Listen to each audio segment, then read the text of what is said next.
also not a large enough sample to be sure that it didn't exist either in a fairly large effect. So we're seeing in neutral conditions, older adults kind of wandering around doing what older adults do. Parsonson seems to be right that there's a, generally speaking, there's a positivity effect in this kind of material. However, shifted into emotion, which as a clinical psychologist is kind of what I'm more interested in. It's like what happens when people's sort of normative self-controlled mood state changes, particularly changes in a sad direction. You see strong evidence for the mood congruence effect, that sad moods making it more likely that you'll remember sad things.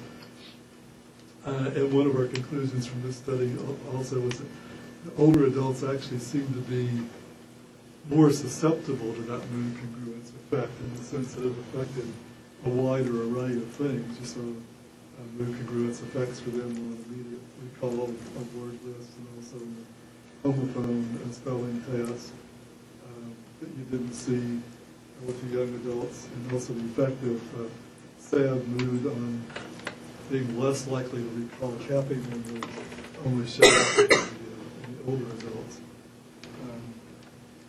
So we've been intrigued with why that might happen, what we might do with that. We recently attempted to replicate the study, and this is just like a week or so ago, submitted for review now.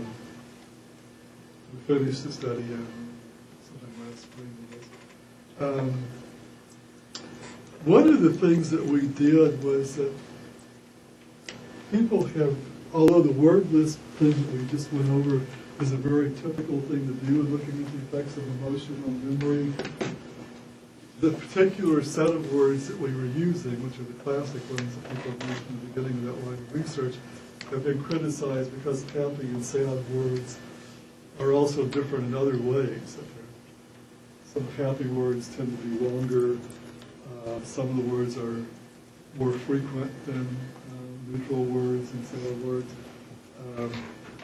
And so we controlled, in this attempted replication, we controlled the length of the words. We only used words that were 5 letters long for neutral, happy, and sad. We equated them for frequency, and we equated them for difficulty, and published list of all these things. And we got absolutely no effect of any kind of anything. So we totally eliminated it.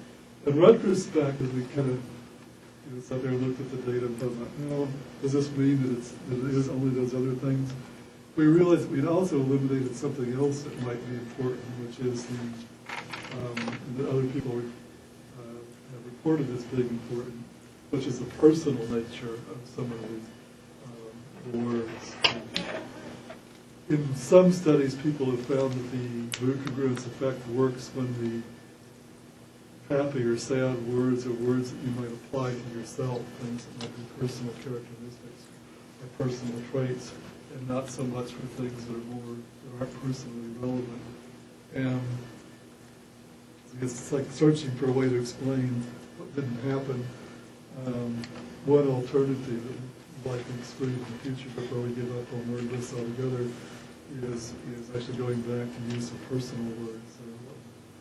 We're hoping to recruit some clinically depressed older adults through the ThinkStat Center up the street over the next year or so, and we've designed another set of words that are equated for frequency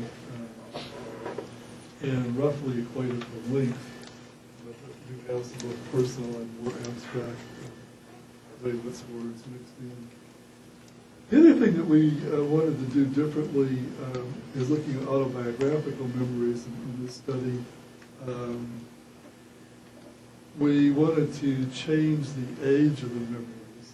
One of the criticisms or responses we got to the first study on the way to publication was that obviously a high school memory happened a lot longer ago for an older adult than it did for college students in that 2002 study.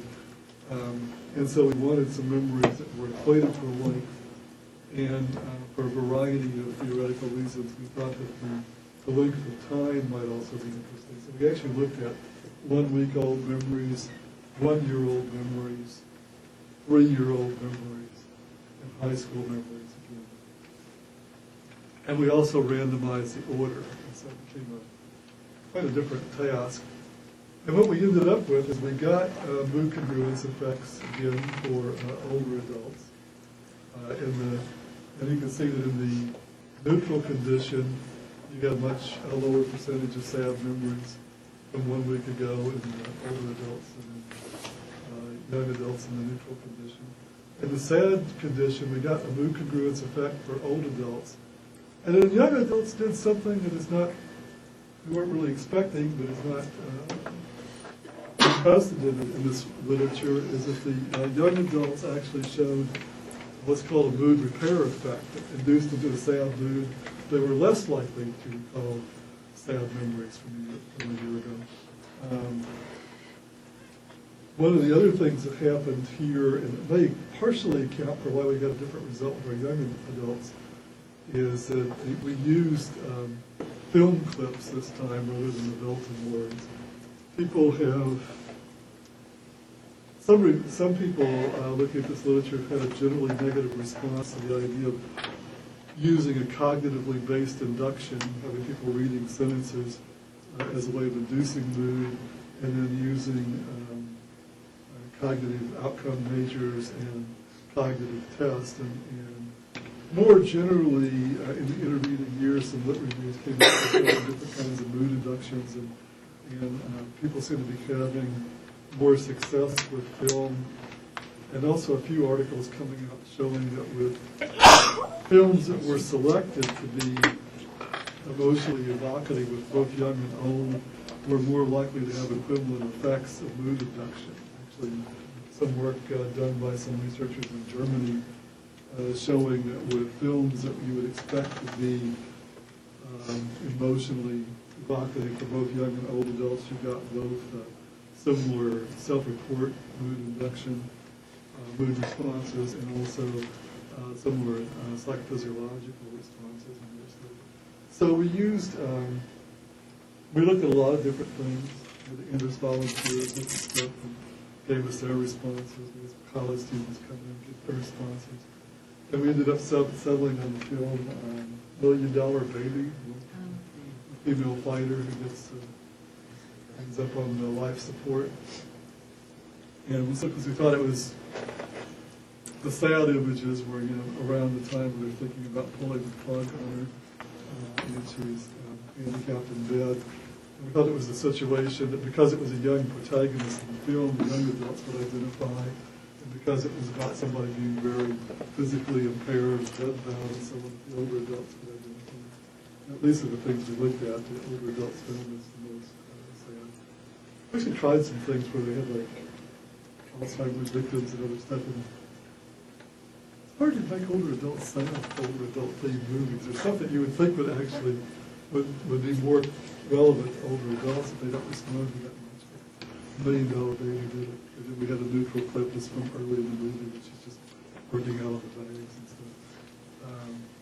So we're thinking that this may have actually had, in general, when you get this kind of flip over effect and you get mood repair rather than mood congruence, it tends to be a response to particularly intense emotional experiences or emotional experiences that are particularly relevant to people. So if you switch into tuning out the emotion clearly. How old was the young group? Sorry? How old was your young group? College students from here. It's a typical So cycle. they still feel that they're beyond the reach of anything bad happening to them? No, I think it's actually, if anything, it's more the emotional impact is so intense that they're going into repair strategies rather than allowing it to. Okay. And actually, one of the things we also looked at here is we used James Gross's emotion regulation questionnaire, which has both a suppression component and a cognitive appraisal component to it. And what we had expected, we expected to see differences of both. In a nutshell, what Gross proposes, and it's found in most of his studies, is that if you